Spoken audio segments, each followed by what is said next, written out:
Good evening everyone. I am Saksham Pandey, your biology teacher. Today we are going to talk about carbon cycle in this lecture and about the chemical coordination in plants.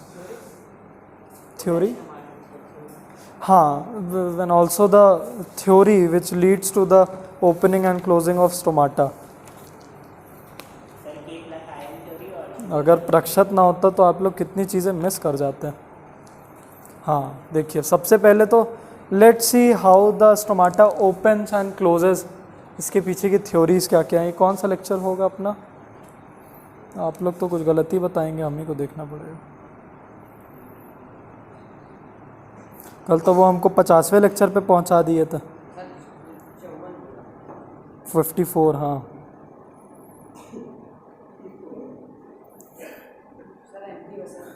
Lecture 22. तो this will be lecture 23. क्या empty वैसे ये क्या होता है?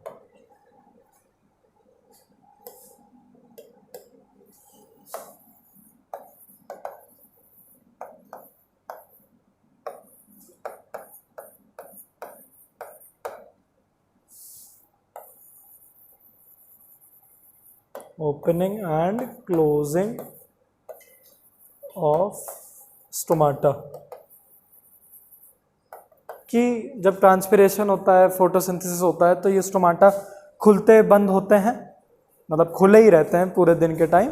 क्यों? Diffusion of gases हो. तो अब ये क्या उन लोग को लीड करता है कि वो खुले रहें? उसके लिए एनर्जी चाहिए होगी. तो जो पहले थ्योरी थी वो था कि इसमें के प्लस आयन, पहले शुगर थ्योरी बताया है कि पोटेशियम आयन बताया आपके में? के प्लस आयन बताया. के प्लस आयन थ्योरी क्या है? इसमें इसने बताया है के प्लस आयन कॉन्सेंट्रेशन. ये बताया है कि जो लीफ की सेल्स हैं उनमें दिन के टाइम ये फोटोसिंथेसिस की वजह से के प्लस आयन्स, पोटेशियम आयन्स का कॉन्सेंट्रेशन ज़्यादा हो जाता है. जब कॉन्सेंट्रेशन ज़्यादा हो जाता है तो ये टर्जिड होने लगती हैं. और इनकी टर्जिडिटी, जो स्टोमाटा की वॉल्स हैं, कुछ ऐसा है अपना स्टोमाटा. तो ये जो स्टोमाटा की वॉल्स हैं, इनकी ये टर्जिडिटी की वजह से ये, क्योंकि पतली वॉल है, तो ये बल्ज आउट करना चालू कर देती हैं, रिजल्टिंग दिस टू ओपन. ठीक है, तो ये है के प्लस आयन कॉन्सेंट्रेशन थ्योरी. इतनी थोड़ी सी बात बताया है. देखिए उनके भाषा में भी देख लें एक बार. अकॉर्डिंग टू के plus ion, the stomatal opening and closing depend on the potassium ion gradient. ATP. हाँ, इंक्रीज्ड के plus concentration in guard cells makes them hypertonic. क्या हो गया बेटा? क्या हो गया? क्या बोलना है यार? ठीक है, तो ये है के प्लस आयन थ्योरी. जब के प्लस आयन्स का कॉन्सेंट्रेशन ज़्यादा हो जाता है, एक हाइपरटोनिक सेल हो जाती है. और क्योंकि गार्ड सेल में ये वाली वॉल ज़्यादा पतली है, तो यहां से ये बल्ज आउट करना चालू करती है. ये थ्योरी क्लियर है? अब इसको लिखना है. This ATP is use to pump. चलिए, अच्छा नहीं लिख रहे हैं तो घर जाके समझ लीजिएगा इसको, शायद आ जाए. दूसरी है शुगर कॉन्सेंट्रेशन थ्योरी. नहीं, ये फोटोसिंथेसिस है बेटा. फोटोसिंथेसिस में 2 टॉपिक हम लोग को छूट गया था. शुगर कॉन्सन,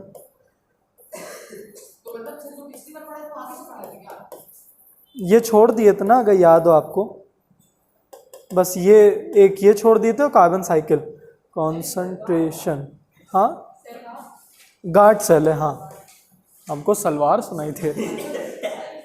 ठीक है, शुगर कॉन्सेंट्रेशन में क्या होता है? ये सेम थ्योरी इसमें भी चलेगी, बस इसमें शुगर का कॉन्सेंट्रेशन ज़्यादा हो जाएगा. ठीक है, ये थोड़ी पुरानी थ्योरी है और ये वाली अभी रीसेंट थ्योरी है कि शुगर कॉन्सेंट्रेशन ज़्यादा होता है, इस वजह से ये खुलती है. ठीक ठीक ठीक, दोनों क्लियर हुआ? इसमें भी देख लें. Glucose produce during osmotic pressure, हाँ ठीक है, एकदम सही। तो इसने बोला कि जो फोटोसिंथेसिस होता है उसमें ग्लूकोज का प्रोडक्शन होता है, उस ग्लूकोज के प्रोडक्शन से सेल हाइपरटोनिक हो जाती है, और हाइपरटोनिक होने की वजह से वो टर्जिड होती है, और क्योंकि ये बाहर की सेल इसकी पतली है तो यहाँ से ये बल्ज आउट हो जाती है। अब ये तो हुई ओपनिंग ऑफ स्टोमाटा, ठीक है, टर्जिड हो रहा है, खुल गया। अब क्लोजिंग ऑफ स्टोमाटा बहुत ईजी है, रात को तो फोटोसिंथेसिस होना नहीं है, तो क्या होगा, ये टर्जिडिटी इसकी कम हो जाएगी, हाइपरटोनिसिटी कम होती रहेगी, और हाँ फ्लैसिड होके बंद हो जाएगी, अपने ओरिजिनल स्टेट पे आ जाएगी। ओरिजिनल स्टेट तो इसका बंद ही है, टर्जिड होने की वजह से खुल जाती है। और ऐसा भी नहीं है कि इसको कोई अंदर फोर्स पुल कर रहा है कि एकदम टाइटली बंद हो जाएगी, ऐसे जाके बंद हो जाएगी, ये बंद होके ऐसे बन जाएगी। तो अभी भी इसमें छोटा सा गैप रहेगा, इसी गैप की वजह से वो रात में रेस्पिरेशन कर पाती है। ठीक है, जो डाउट था इनका कि सर यंग प्लांट्स में तो लेंटिसेल्स होते नहीं है, तो लेंटिसेल्स के साथ साथ स्टोमाटा से ही करती है, लेकिन इसमें से बहुत कम करती है। अब एक यंग प्लांट को कितनी ऑक्सीजन ही चाहिए, ज़्यादा डिफ्यूजन करेगा नहीं वो गैसेस का, तो इतना सफिशिएंट होता है उसके लिए। ठीक है, ये दोनों थ्योरी हम लोग पढ़ लिए। अब जल्दी से कार्बन साइकिल पे आते हैं। मोस्ट इंपॉर्टेंट इस चैप्टर में क्या है? हाँ, photolysis, light and dark phases है, और हमारा जो एक्सपेरिमेंट है, एक्सपेरिमेंट एक ना एक तो आना ही है, गारंटीड, बोर्ड्स में भी, अभी के एग्जाम में भी। ये जो एक्सपेरिमेंट्स किए थे बेटा 4 है ना, इसको कर लेना अच्छे से। हाँ नहीं, मैंने जैसे बताया था क्लास में वैसे आएगा। चलिए अब कार्बन साइकिल, कार्बन साइकिल तो बड़ी जल्दी हो जाएगा, मेन तो अपना आज केमिकल कोऑर्डिनेशन ही है।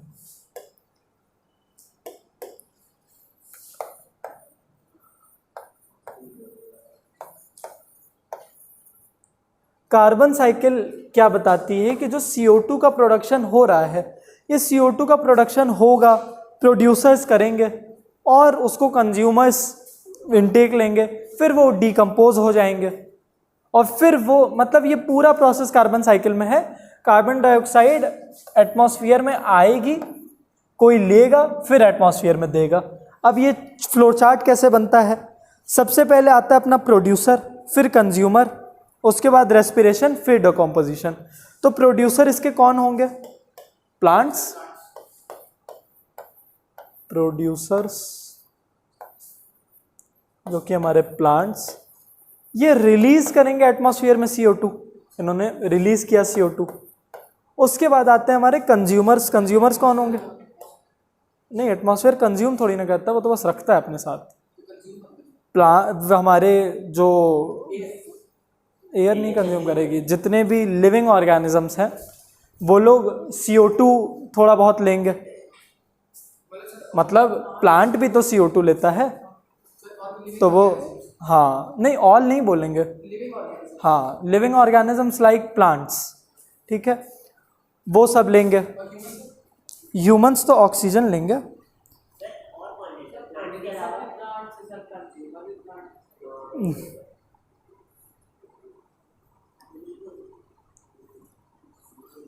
तो इसमें क्या होगा कि जो जैसे इन्होंने रिलीज किया, प्रोड्यूसर तो मेन यही है। अब ये लोग जब रेस्पिरेशन करेंगे तो CO2 रिलीज किए, CO2 के प्रोड्यूसर हम लोग भी हैं, हाँ एनिमल्स लिख सकते हैं हम लोग। फिर उसके बाद इसके कंज्यूमर, पहली बात तो प्लांट आएंगे, उसके बाद ह्यूमंस भी आएंगे और सारे लिविंग ऑर्गेनिज्म आएंगे, लेकिन एक कार्बोहाइड्रेट के फॉर्म में वो लोग लेंगे। जैसे हम लोग जितना भी ग्लूकोज खाते हैं उसमें C प्रेजेंट है ना, और O भी प्रेजेंट है, तो उसी का बस हमारा रेशियोज बदल गए हैं, केमिकल रेशियो तो बदला है, जैसे ग्लूकोज में C भी है O भी है, तो इन्हीं सब से तो टूट के बना। तो कंज्यूमर तो हम लोग भी होंगे, ठीक है, प्रोड्यूसर फिर आएगा कंज्यूमर, इसमें सारे लिविंग ऑर्गेनिजम्स आ जाएंगे।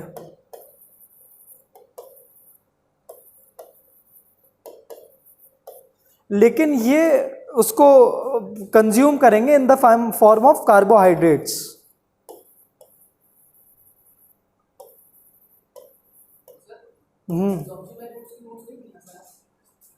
अब्जॉर्प्शन बाय रूट्स,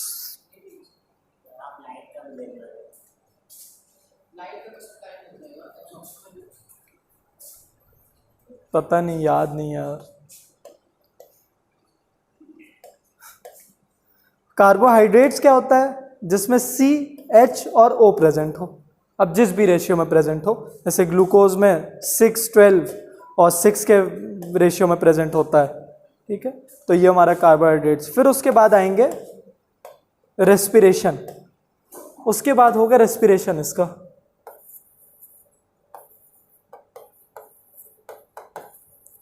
रेस्पिरेशन तो समझ ही रहे, इनटेक आउट।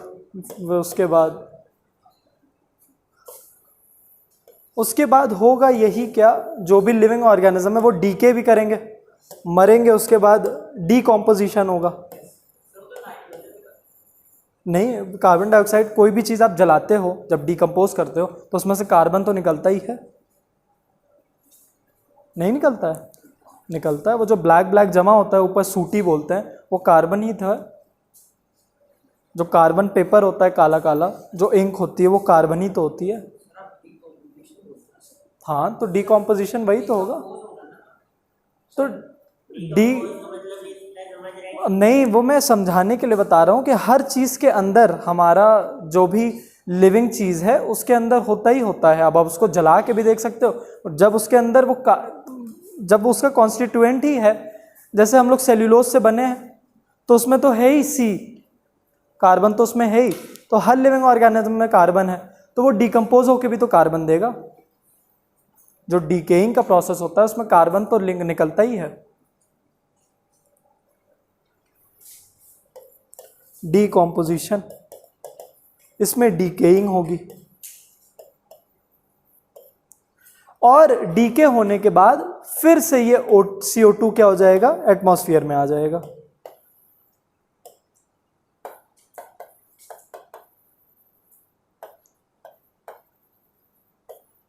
ये हमारी कार्बन साइकिल, जो कि उतनी इंपॉर्टेंट नहीं है, लेकिन दिया है तो पढ़ ले रहा।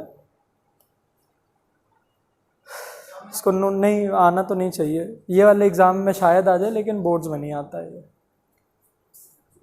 देख लो। हाँ, उतनी इंपॉर्टेंट नहीं होती है। हाँ, ये आपके में कटवाया क्यों हुआ है?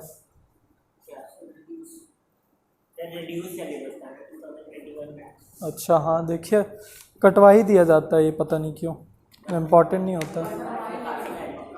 हाँ,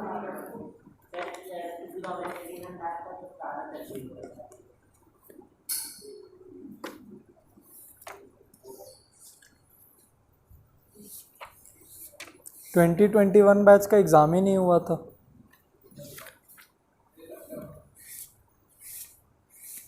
हम ही नहीं तो हम, आपने बोला ना 2021 बैच का कटवा दिया गया था। अच्छा, 22 का बता रहे हैं। हाँ, कोविड बैच। अब नहीं, जो भी ऑनलाइन और वाइवा प्रोजेक्ट्स थे उन्हीं के बेसिस पे मिला है मार्क्स। नहीं, कॉमर्स स्ट्रीम थी यार।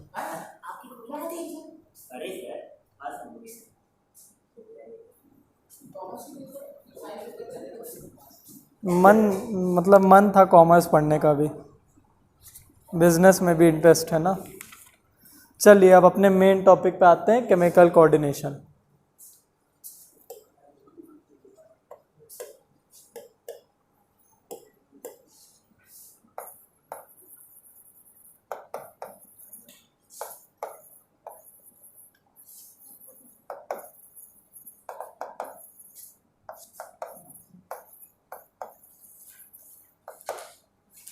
Chemical coordination in plants. अब ये केमिकल कोऑर्डिनेशन क्या होगा, इसमें बेसिकली बताएगा कि जो प्लांट की ग्रोथ है और प्लांट की जो अलग अलग चीज़ें होती हैं उनमें कैसे ये जो हार्मोन्स होते हैं वो रोल प्ले करते हैं। अलग अलग हार्मोन्स बताया है। हार्मोन्स क्या होते हैं? हार्मोन्स होते ही वो सब्सटेंसेस है जो कि केमिकल कोऑर्डिनेशन बैठा है। हाँ हाँ,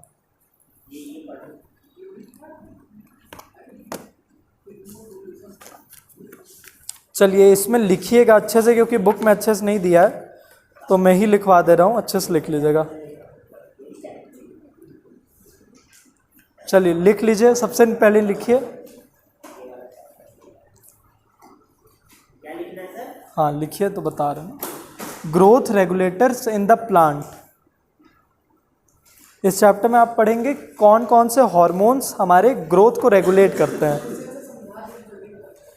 जल्दी क्यों करना है आपको? क्यों जल्दी है? नहीं नहीं जल्दी मत करिए, चलो बेटा कर लो, अब आए हो तो अच्छे से क्लास करो, ठीक है। Growth regulators in plant. अब पहला जो ग्रोथ क्या हो गया, तो चले जाना जब चले जाना हो ना, नहीं जिसको भी जाना हो जा सकता है। अब मैं तो अच्छे से पढ़ाऊँ ना, एक ही बार तो पढ़ना है ये चैप्टर। ट्राई तो करेंगे 6:30 तक छोड़ने का, लेकिन मे भी 6:45 हो जाए अगर आप लोग ऐसे बात करते रहेंगे तो। जब भी पढ़ा रहे हैं तो आप कुछ ना कुछ बोल ही दे रहे हैं। तो सबसे पहला ग्रोथ रेगुलेटर है हमारा ऑक्सिन। ये ऑक्सिन क्या करता है, एक प्लांट को ग्रो करने में मदद करता है, लेकिन ग्रो तो सारे ही कर रहे हैं। इसकी क्या स्पेशलिटी है कि सेल को इलोंगेट करके ग्रो करता है, ये सेल को लंबा करके ग्रो करता है। और इसका प्रोडक्शन कहाँ होता है, शूट के टिप पे और रूट की टिप पे। क्या क्या बोला? हाँ, तो प्रोडक्शन इसका होता है, हाँ शूट और हाँ टिप बोलिए एपेक्स बोलिए एक ही बात है। और ये ग्रोथ को क्या करता है, बढ़ाता है और एक प्लांट को देता है उसकी एपिकल डोमिनेंस। एपिकल डोमिनेंस का मतलब कोई समझाना चाहेगा? डोमिनेट, इसका तो मतलब समझ में आ रहा होगा। और एपिकल मतलब होता है लंबाई, जैसे आपने पढ़ा होगा जो एपिकल मेरिस्टेम्स होते हैं, मेरिस्टेमेटिक टिश्यू, तो शूट में हर टिप पे प्रेजेंट होते हैं, मतलब सबको लंबा करने में मदद करता है ये।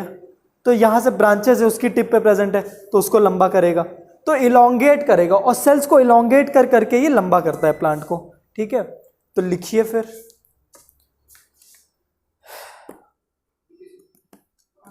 हाँ ऑक्सिन, पहले हेडिंग डाल लीजिए। वॉज फर्स्ट कॉइंड बाय, मतलब discovered by F.W. Went. F.W. Went, F.W. Went, और इसका केमिकल नेम है IIA went, FWWENT, F.W. Went इसका केमिकल नेम है। IIA indole 3 acetic acid. IIA indole 3 acetic acid इसका केमिकल नेम है। ये boards में पूछता है, दिया भी हुआ है, सिर्फ IIA दिया है, बोला फुल फॉर्म बताओ, उसका फुल फॉर्म याद कर लेना, इंडोल 3 एसिटिक एसिड, ठीक है। हाँ इसको लिख लीजिए। अब लिखिए, helps the plant in its growth, helps the plant in its growth. और बाकी फंक्शंस इसके एरो बना के लिखिए। सबसे पहले डिलेज सेनेसेंस, डिलेज सेनेसेंस, हाँ ये इसका फंक्शन ही है। अभी फंक्शन ऐसे ऐसे करके लिखते चले जाइए। डिलेज सेनेसेंस, अब सेनेसेंस क्या होता है, ओल्ड एज, ओल्ड एज को डिले करता है, जल्दी प्लांट को मरने नहीं देता है, ठीक है। दूसरा, promotes apical dominance. Apical dominance का मतलब आप ब्रैकेट में लिख सकते हैं टू इंक्रीज इट्स हाइट, हाँ इंक्रीज इट्स हाइट। तीसरा, प्रोमोट्स, फंक्शन बता रहे, प्रोमोट्स पार्थेनोकार्पी, प्रोमोट्स पार्थेनोकार्पी, हाँ PARTHENOCARPY,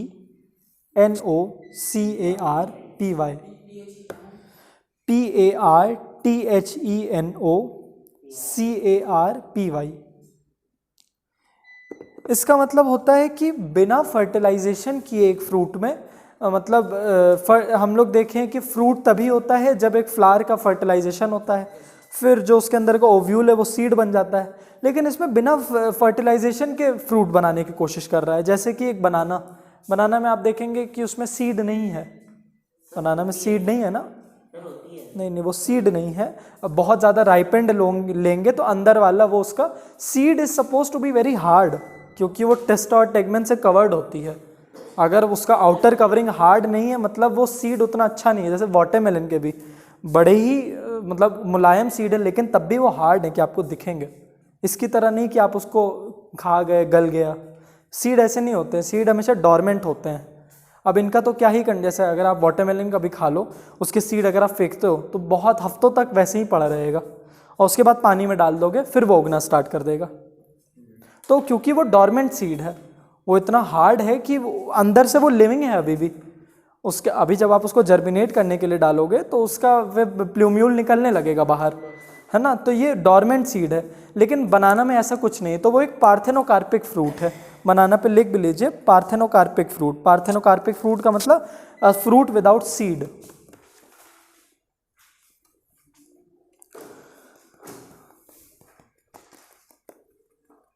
फ्रूट विदाउट सीड।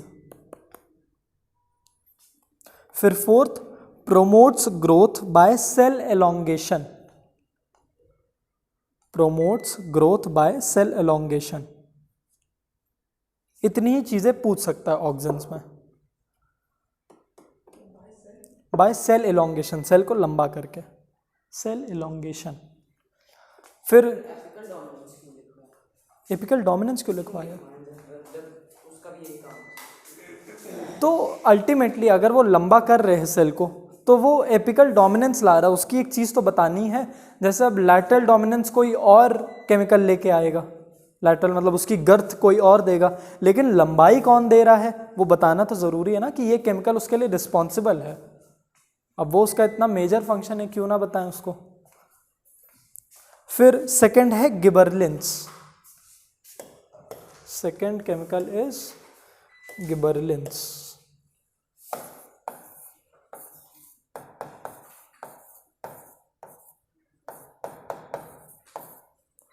गिबरलिंस, इसका केमिकल नेम है गिबरलिक एसिड। Gibberellic acid.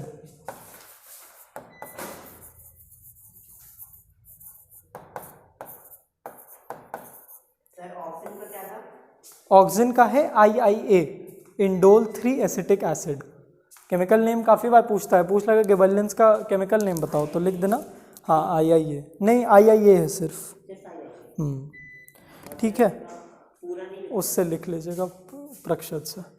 और ये गिबरलिक एसिड, गिबरलिंस काफ़ी होता है, जैसे गिबरलिक एसिड 1, GA2 और GA3, लेकिन सबसे जो कॉमन और सबसे मेजर जो प्रोडक्शन होता है वो GA3 का होता है, और इसी को पढ़ना है। अब ये GA3 करता क्या है उसको लिखिए। पहली बात तो ये रूट और शूट की टिप पे प्रोडक्शन होता है इसका, सेम इसकी तरह।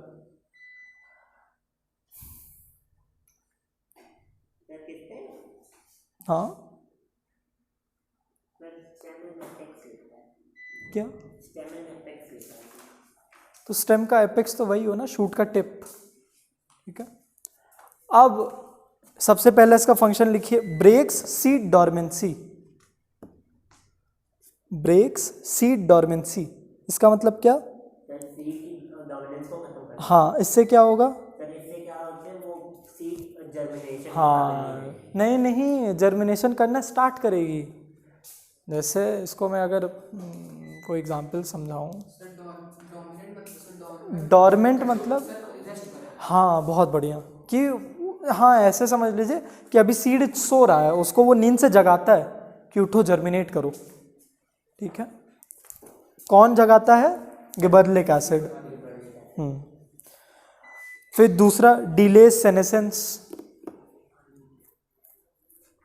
Delay senescence. तीसरा promotes parthenocarpy. Senescence promotes parthenocarpy, दो फंक्शन इसके उसी में से आ गए। हाँ ओल्ड एज। हाँ, फिर fourth promotes growth of fruits, fruits की ग्रोथ में मदद करता है ये। फिर फिफ्थ इसकी ये ग्रोथ करता कैसे है? ये प्रोमोट करता है ग्रोथ, लिख दीजिए promotes growth in plants by promotes growth in plants by increasing internode distance. Increasing internode distance. अभी इसका मतलब क्या हुआ, जैसे हमारा जो प्लांट है, अगर उसका मैंने सिर्फ ये शूट बनाया तो उसमें जहाँ जहाँ से भी ब्रांचेस निकल रहे इसको हम लोग नोड्स कह देते हैं, यही तो है ना नोड्स। फिर यहाँ पे नोड्स हैं, तो ये इसी इंटर नोड डिस्टेंस को बढ़ाने लगता है। अब इसको बढ़ाने से क्या होगा, प्लांट और ज़्यादा बड़ा होगा। अगर सब अगल बगल हो गया तो पहली बात तो इसकी वजह से इसको धूप नहीं मिल पाएगी, छेक लेगा उसको। तो इसीलिए इंटर नोड डिस्टेंस को पहले यहाँ पे होने वाला था, अब यहाँ पे उगा रहा है उसको, ताकि सबको अच्छा धूप मिले, सब अच्छे से प्रोड्यूस करें।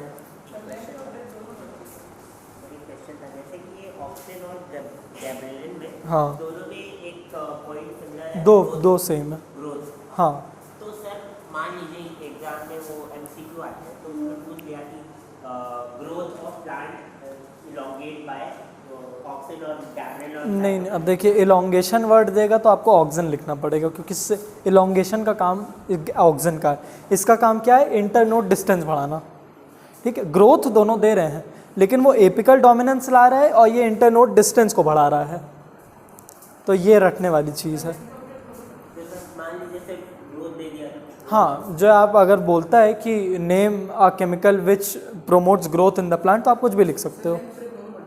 हाँ, ब्रेथ के लिए ये नहीं रिस्पॉन्सिबल है ऑक्सीजन, और ना ही ये है, ये दोनों बस इसके लिए हैं। ब्रेथ के लिए ब्रेथ के लिए एवरेज रिस्पॉन्सिबल है। नहीं, ब्रेथ नहीं बोले, हमें लगा बोले ब्रेथ के लिए ये है। ठीक है,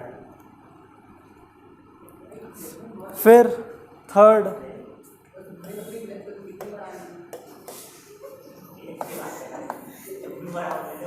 साइटोकाइनेंस।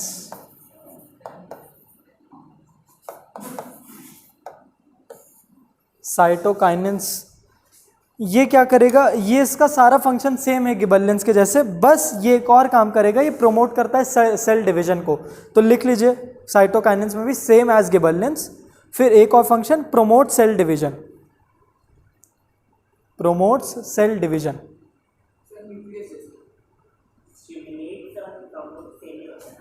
हाँ, स्टिमुलेट का भी वही मतलब होता है। स्टिमुलेट मतलब होता है कि उसको एक स्टिमुलस दे के करना, लेकिन वो भी प्रोमोट को ही आप लिख, लेकिन प्रोमोट ज़्यादा अच्छा वर्ड है। फिर फोर्थ, अरे ज़रूर आ सकता है, बोर्ड्स में आता है, लेकिन बहुत थोड़े मार्क्स का आता है।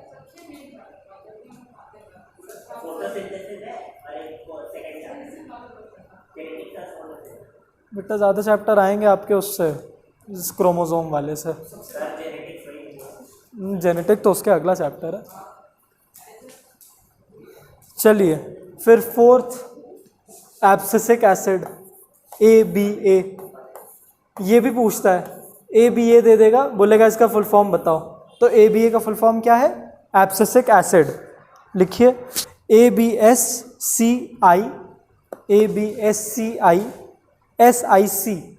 Abscisic acid, same as gibberellin. हाँ, प्रोमोट सेल डिवीजन। ठीक है, एब्सिसिक एसिड जल्दी जल्दी लिखिए बेटा। फिर एब्सिसिक एसिड पहला फंक्शन है induces seed dominance, seed dormancy, induces seed dormancy, induces seed dormancy. इसका मतलब क्या, जैसे गिबरेलिन हमारा ब्रेक कर रहा था सीड डोरमेंसी को, हाँ नहीं, ये सीड डोरमेंसी को बढ़ाएगा कि तुम डोरमेंट रहो। हाँ, जर्मिनेट करने से रोकेगा, उसको उसी रेस्टिंग पे रखे, नहीं सोते रहो सोते रहो। ऐसा क्यों करेगा,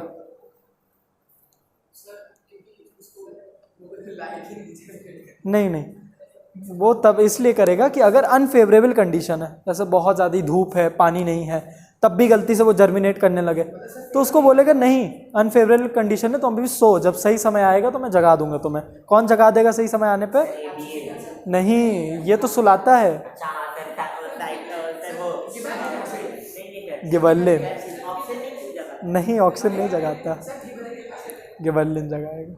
बेटा कुशाग्र। चलिए, और इसके बगल में आप लिख सकते हैं ऑपोजिट ऑफ गिबरेलिन्स। ठीक है, लिख लिया, और अगर पूछ लेता है कि सीड डॉर्मेंसी इंड्यूस करने से होता क्या है, तो आप लिख सकते हैं save the seed from unfavourable condition. ठीक है, और इसको कहा जाता है गिबर्लिन एंटेगनिस्ट, मतलब गिबर्लिन को ओपोज करने वाला, गिबर्लिन एंटेगनिस्ट। हाँ, एंटेगनिस्ट, एंटेगनिस्ट उसको अपोज करने वाला। एंटी गिबर्लिन नहीं, बुक में जो टर्म दिया है एंटेगनिस्ट दिया है। फोर्थ सपोर्टिव, हाँ पानी लाइए यार। सर दूसरा फंक्शन है ठंडा ठंडा सर। दूसरा फंक्शन नहीं हो रहा है सर, क्या था आप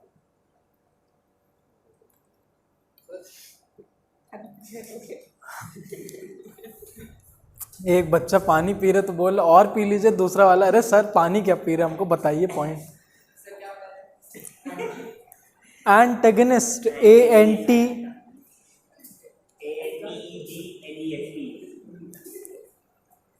नहीं है स्पेलिंग, आप उसको गलत बता रहे हैं। ANTAGONIST, antagonist. अरे यार अंग्रेजी में भी बेड़ा करके। एंटेगोनिस्ट, एंटेगोनिस्ट भी बोलते हैं लेकिन प्रोनाउंसिएशन इसका एंटेगनिस्ट होना चाहिए। ये है एन, एंटेगनिस्ट।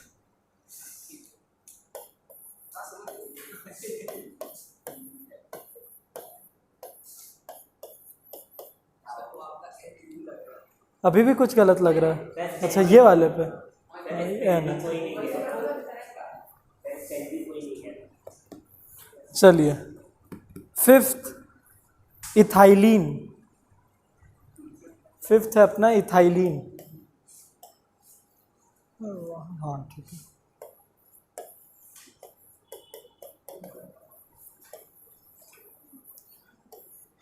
इथाइलिन क्या करता है, ये फ्रूट की राइपनिंग में मदद करता है, तो प्रोमोट्स फ्रूट राइपनिंग, इंड्यूसेस या फिर promotes fruit ripening, ripening of fruit. और दूसरा इसका मेजर फंक्शन है, ये कंट्रोल करता है ऑक्सिन्स का लेवल, तो कंट्रोल्स ऑक्सिन लेवल, मतलब उसके लेवल्स को कितना सिक्रीट होगा, कंट्रोल्स ऑक्सिन लेवल्स। इतने ही हैं हमारे केमिकल्स, 5 केमिकल्स हैं। ठीक है, नहीं ख़त्म नहीं। अब जो चीज़ हमारी 5 मार्क्स की आ सकती है, ये भी आती है कि जो हमारा वह टॉपिकल मूवमेंट, ये 5 मार्क्स का वैसे तो बहुत कम आता है, लेकिन बोर्ड्स में आ चुका है ये कि आपको एक डायग्राम दे देगा और वो डायग्राम देख के बताएगा ये कौन सा टॉपिकल मूवमेंट है। समझना बड़ा आसान है, इसको समझ लेते हैं। ये लास्ट है, ख़त्म हो जाएगा ये 10 मिनट में। हाँ वही वही, सब टॉपिकल मूवमेंट्स है अलग अलग तरीके की। हाँ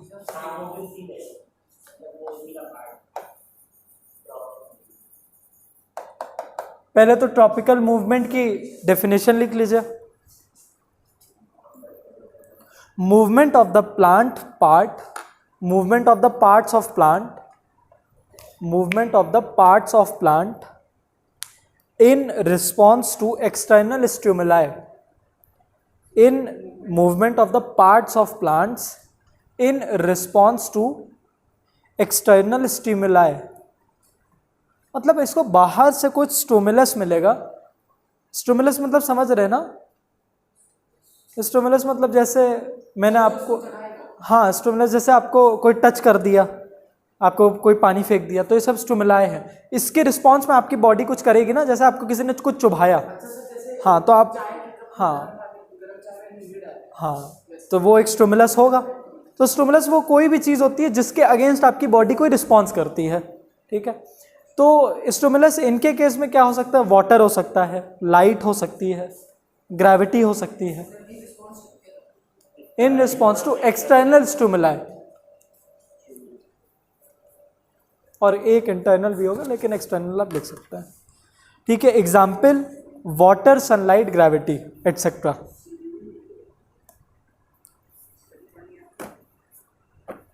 STIMULI, स्टीम्यूलाई, इसको स्टिमुलस बोलते हैं लेकिन वो स्टीम्यूलस है, वो धीमे धीमे बोले। हाँ हाँ, water, sunlight and gravity, STIMULI। हाँ, ग्रेविटी भी आएगी।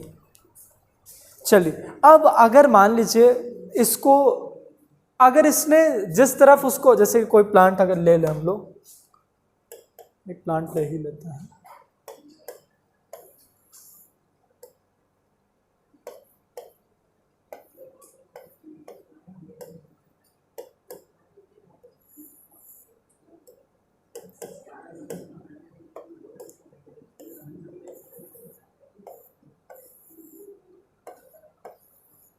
अब ये हमारा प्यारा सा प्लांट है।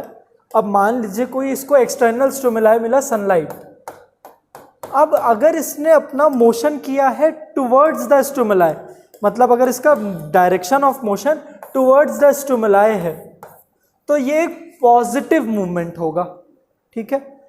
और अगर इसने ऑपोजिट, जैसे सनलाइट इधर से पड़ रही है, ये ऑपोजिट चला गया उसके, जैसे रूट्स करते हैं, रूट्स नीचे की तरफ जाते हैं ऐसे, तो ये नेगेटिव टॉपिकल मूवमेंट होगा, ठीक है। तो अगर टुवर्ड्स द स्टिमुलाई जा रहा है, पानी हमने इसको दिया, ये पानी के साथ अगर चल रहा है, तो ये पॉजिटिव इसका मूवमेंट होगा। लेकिन जैसे हमने पानी इसको दिया रूट्स में, तो क्या शूट का एक पॉजिटिव उस पर मूवमेंट होता है कि नेगेटिव? गलत। पानी यहाँ पे रहेगा, प्लांट उससे ऊपर जाएगा, और रूट्स का पॉजिटिव उस टाइम पे रहेगा, ठीक है। तो पॉजिटिव और नेगेटिव का मतलब समझे कि जिधर से, जैसे अगर मैंने ये ऐसे करके इनको टच किया और ये इसी स्टिमुलस की तरफ आगे आ रहे हैं, तो एक पॉजिटिव मूवमेंट है। और अगर ये इसके दूर जा रहे हैं, जैसे पेन स्टिमुलस है, अगर कोई इसके पास आ रहा है तो पॉजिटिव मूवमेंट, इससे कोई दूर जा रहा है तो नेगेटिव मूवमेंट। अब पॉजिटिव और नेगेटिव बस जो मूवमेंट का नाम होगा, जैसे जो लाइट किस वजह से मूवमेंट होता है उसको फोटोट्रॉपिज्म कहते हैं, तो बोल देना positive phototropism of the shoot, ठीक है। लिखवाता हूँ, चलिए। अब सबसे पहले लिखिए फोटोट्रॉपिज्म। कोई पूछ रहा है, पूछिए।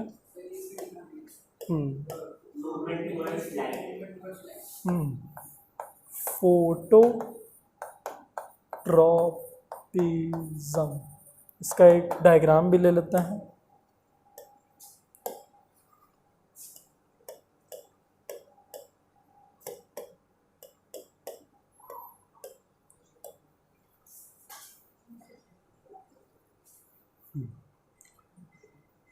एग्ज़ाम में कैसा आ सकता है? एग्ज़ाम में कुछ ऐसा डायग्राम आ सकता है हमारा।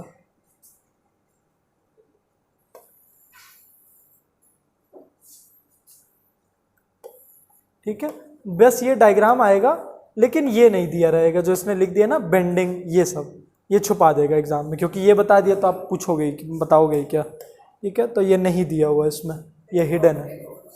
हाँ, अरे बेटा चिंता मत करो, इतना मत हड़बड़ी करो, जल्दी काम शैतान का। अब देखिए, फोटोट्रॉपिज्म मतलब समझ रहे, सब बताता हूँ। फोटोट्रॉपिज्म मतलब लाइट की तरफ, जो लाइट स्टिमुलाई है इसमें, और उसकी तरफ जो बेंडिंग होगी या उसके अगेंस्ट जो बेंडिंग होगी, वो हमारा होगा फोटोट्रॉपिज्म। फोटोट्रॉपिज्म, यहाँ पे फोटो और ट्रॉपिज्म मतलब मूवमेंट, ट्रॉपिकल मूवमेंट। तो बस ट्रॉपिज्म सब में आएगा, ये पहले के वर्ड चेंज होंगे। तो फोटो मतलब लाइट, फोटॉन्स, तो इसमें ऐसे समझिए लाइट इसका स्टिमुलस है। हाँ, पानी। अब लिखिए shoot positive phototropic, shoot positive phototropic मतलब समझ रहे हैं कि देखिए जिधर सन, जिधर लाइट मिल रही उस तरफ ही जा रहा है ये, तो पॉजिटिव मूवमेंट है इसका। तो सन पॉजिटिव, अरे shoot positive phototropic and root negative phototropic. Positively भी लिख सकते हैं, positively phototropic and roots are negatively phototropic.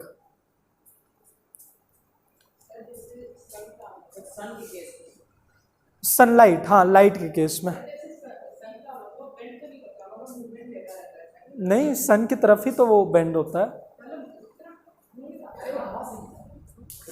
नहीं नहीं, वो बेंडिंग ही होता है। अब बेंड ऐसे भी हो जाए या पीछे तरफ बेंड हो जाए, मैं तो बेंड ही हो, ऐसे बेंड हो जाऊं, हाँ वो फोटोट्रॉपिज्म ही है। सनलाइट उसका अच्छा एग्जाम्पल है। आप सोच रहे बेंड सिर्फ नीचे ही होगा, नहीं। फिर उसके बाद इसमें एक की पॉइंट है, auxins play an important role. इस चीज़ में फोटोट्रॉपिज्म में ऑक्सीजन्स एक रोल प्ले करते हैं, अगर पूछ लेता है एग्जाम में। कि what plays an important role, तो लिख दीजिएगा auxins play an important role. फिर दूसरा जियोट्रॉपिज्म, हाँ हाँ, वो क्यों तो नहीं दिया है बुक में। यही बड़ी बात है कि इतना हम लोग जानते हैं कि इसमें ऑक्सिन्स आते हैं। जियोट्रॉपिज्म, ये कोई गेस करेगा? जियो मतलब यहाँ पे ग्रेविटी। अब कोई अपने आप ही से बता ले। शूट क्या करते हैं? हाँ, तो शूट क्या ऑपोजिट जाते हैं? हाँ हाँ, बहुत बढ़िया। रूट नीचे जाएगा, शूट ऊपर जाएगा। शूट ही नीचे चला गया तो प्लांट। हम भी थोड़ी देर कंफ्यूज है, इतना सीरियसली आप बोल रहे हैं। हमको पहले लगा सरकास्टिक वे में बोल रहे हैं, लेकिन ठीक है। तो शूट हमारी नेगेटिवली जियोट्रॉपिकल है ना, नेगेटिवली जियोट्रॉपिक, और शूट्स ही नेगेटिव है और रूट्स पॉजिटिव। चलिए, ये याद करने की ज़रूरत नहीं है, तो समझ ही जा रहे हैं अभी। इसको घर पे जाकर रिवाइज भी करेगा। फिर थर्ड, हाइड्रोट्रॉपिज्म। हाँ,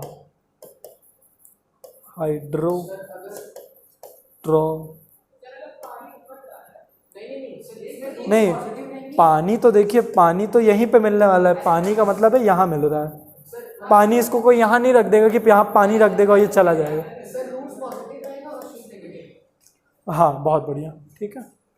हाइड्रोट्रॉपिज्म में ये है, इसमें स्टिमुलस वाटर है। क्या बोल रहे हैं, फिर से बोलिए। नहीं यार, पानी यहाँ पे मिला मतलब पानी यहाँ पे है, तो रूट ही तो है इसकी तरफ, ये तो इसके अगेंस्ट जा रहा है शूट, ये तो इधर जा रहा, तो शूट नेगेटिव है और रूट पॉजिटिव है। चलिए, हाइड्रोट्रॉपिज्म हुआ। फिर उसके बाद क्या दिया हुआ है?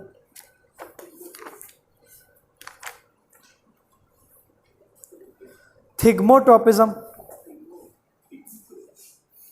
इसमें हंसने वाली क्या बात?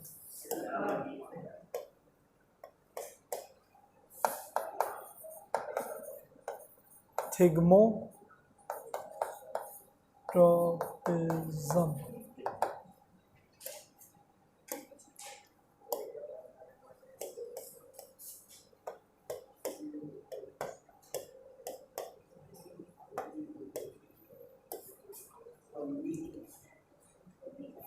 ये हमारा थिग्मोट्रॉपिज्म। इसमें से कौन? थिग्मो मतलब है, थिग्मो मतलब होता है टच। तो यहाँ पे स्टिमुलस, इसका स्टिमुलस है टच। जैसे कुछ प्लांट्स होते हैं, उनको अगर आपने कुछ पकड़ने को दे दिया, ऐसे जैसे एक क्रॉलर प्लांट होता है ना, वो उसी पे क्रॉल करके बहुत ऊपर ऊपर तक चले जाएंगे। तो यहाँ पे स्टिमुलस, इसको टच मिला हुआ है, वो उसी तरफ जाए पड़े हैं। हाँ, तो ये थिग्मोट्रॉपिज्म है। हाँ, तो ये कैसा ट्रॉपिज्म है? थिग्मोट्रॉपिज्म है। जामन का भी प्लांट शायद ऐसे ही होता है, टुवर्ड्स टच। इसमें पॉजिटिव नेगेटिव नहीं दिया है।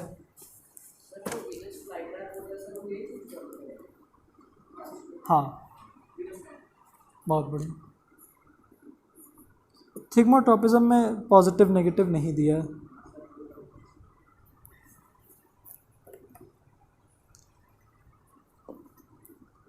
फिर उसके बाद लास्ट है अपना कीमोट्रॉपिज्म। इसको मैं लिख भी देता हूँ, टच। अरे क्या हो गया? टच हमारा स्टिमुला है।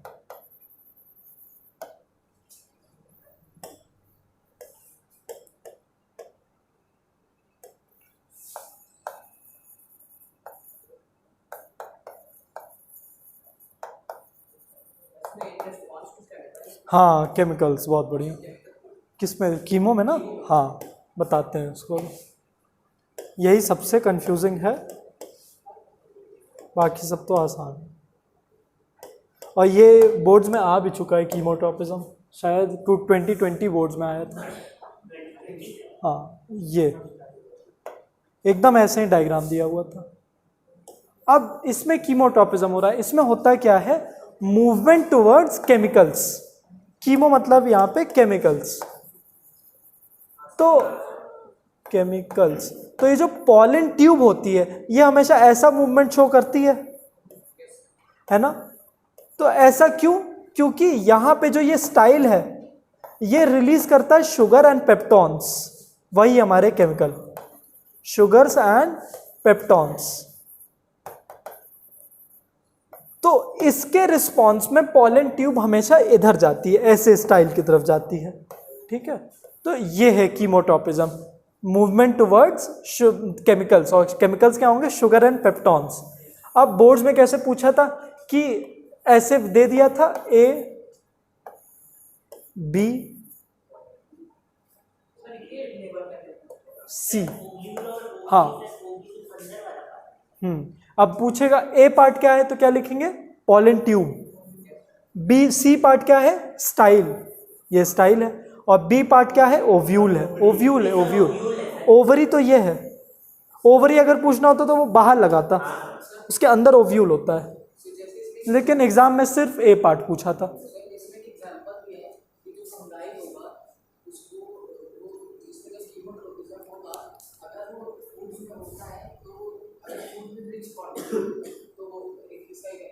हाँ हाँ हाँ, जैसे आप देखेंगे कि जिसमें भी जो भी बहुत मीठी चीज़ होती है, उसमें शुगर का क्वांटिटी बहुत है, उसमें बहुत जल्दी कीड़े पड़ जाते हैं, तो उसमें कीमोटॉपिज्म होने लगता है। उधर क्या फिंगर कर रहे हैं? अरे यार, ऐसे उंगली आपकी तरफ कर रहे हैं। तो जो बहुत ही जैसे चीनी बहुत जल्दी लगने लगती हैं, जो हमारे चींटियाँ ही लगने लगती हैं, और वैसे ही माइक्रो ऑर्गेनिजम्स भी लगने लगते हैं, वो तो आपको दिखते नहीं हैं। तो ये होता है कीमोटॉपिज्म, ठीक है। और कुछ दिया हुआ है बुक में? नहीं। तो अब यहाँ पे जाके we have completed the course. हाँ हाँ भाई, ठीक है, चलिए ख़त्म होता है लेक्चर।